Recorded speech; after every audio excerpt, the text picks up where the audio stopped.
आज के वीडियो में मैं आपको एक बेस्ट एमएस बड़ी ईडी MACD ट्रेडिंग स्ट्रेटेजी बताऊंगा जिसे सीखकर आप अच्छा खासा प्रॉफिट जनरेट कर सकते हो।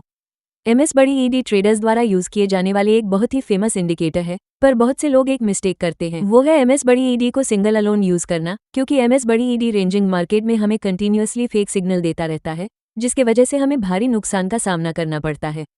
तो वीडियो शुरू करने के पहले मैं थोड़ा एमएस बड़ी ईडी बुलिश क्रॉसओवर और बेरिश क्रॉसओवर को डिस्क्राइब कर देता हूँ। एमएस बड़ी ईडी का मतलब मूविंग एवरेज कन्वर्जेंस डाइवर्जेंस होता है। एमएस बड़ी ईडी में मेनली दो लाइनें होती हैं, एमएस बड़ी ईडी लाइन और सिग्नल लाइन। ये दो लाइनें हमें क्रॉसओवर के थ्रू बाय और सेल के सिग्नल देते हैं। तो जब जीरो लाइन के नीचे एमएस बड़ी ईडी लाइन सिग्नल लाइन को नीचे से ऊपर की तरफ क्रॉस करता है तो यह एक बुलिश क्रॉसओवर होता है, मतलब यह एक बाय का सिग्नल है। और जब भी जीरो लाइन के ऊपर एमएस बड़ी ईडी लाइन सिग्नल लाइन को ऊपर से नीचे की तरफ क्रॉस करता है तो यह एक बेरिश सिग्नल होता है, यानी सेल सिग्नल होता है। यहाँ तक अगर आपको समझ आ गया तो हम आगे स्ट्रेटेजी की ओर बढ़ते हैं। तो हमारी जो स्ट्रेटेजी है उसके लिए हम एमएस बड़ी ईडी के साथ 200 एक्सपोनेंशियल मूविंग एवरेज EMA को यूज करेंगे। ये स्ट्रेटेजी बहुत सिंपल है। इस स्ट्रेटेजी में हम 200 EMA को as a support and resistance use करेंगे।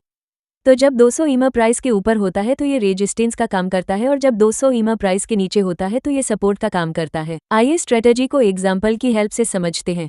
यहाँ आपको दिख रहा होगा मूविंग एवरेज प्राइस के ऊपर है, मतलब मूविंग एवरेज अभी रेजिस्टेंस का काम करेगा।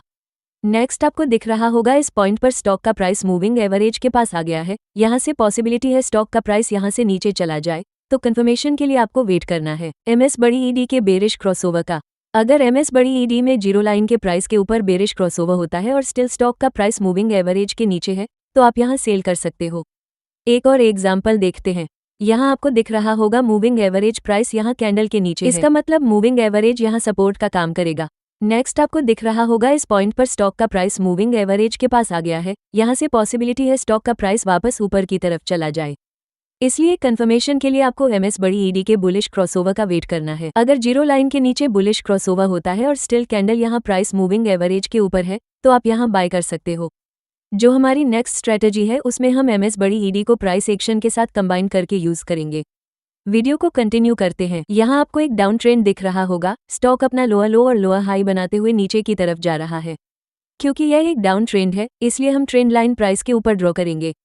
यहाँ आपको दिख रहा होगा इस लेवल पर प्राइस मल्टीपल टाइम रिजेक्ट होकर नीचे चला जाता है, तो हमने इस लेवल पर एक ट्रेंड लाइन ड्रॉ किया। नेक्स्ट आपको दिख रहा होगा इस पॉइंट पर एमएस बड़ी ईडी में एक बुलिश क्रॉसओवर होता है, पर इमीडिएट आपको कोई ट्रेड नहीं लेना है, आपको ट्रेंड लाइन के ब्रेकआउट का वेट करना है। नेक्स्ट इस पॉइंट पर दिख रहा है एक ग्रीन कैंडल ने ट्रेंड लाइन को ब्रेक किया। अगर नेक्स्ट डे इस ग्रीन कैंडल का हाई टूट जाए तो आप यहाँ बाय कर सकते हो। एक और एग्जाम्पल देखते हैं। तो यहाँ आपको दिख रहा होगा स्टॉक अप ट्रेंड में है, स्टॉक अपना हाई और हाई लो बनाते हुए ऊपर की तरफ जा रहा है। क्योंकि यह एक अप ट्रेंड है हम ट्रेंड लाइन प्राइस के नीचे ड्रॉ करेंगे। नेक्स्ट आपको दिख रहा होगा इस पॉइंट पर एमएस बड़ी ईडी में एक बेरिश क्रॉसओवर होता है, पर हमें इमीडिएट ट्रेड नहीं लेना है, हमें ट्रेंड लाइन के ब्रेकआउट का वेट करना है। नेक्स्ट आपको इस पॉइंट पर दिख रहा होगा इस रेड कैंडल ने ट्रेंड लाइन को ब्रेक किया है। अगर नेक्स्ट डे कोई कैंडल इस कैंडल का लो तोड़ दे तो आप यहाँ सेल कर सकते हैं। अगर आप लोगों को ट्रेंड लाइन या level of support and level of resistance draw करना नहीं आता तो आपके लिए एक सेपरेट वीडियो बनाया है, इसे आप यहाँ क्लिक करके देख सकते हैं। वीडियो को लाइक और चैनल को सब्सक्राइब जरूर करें। धन्यवाद।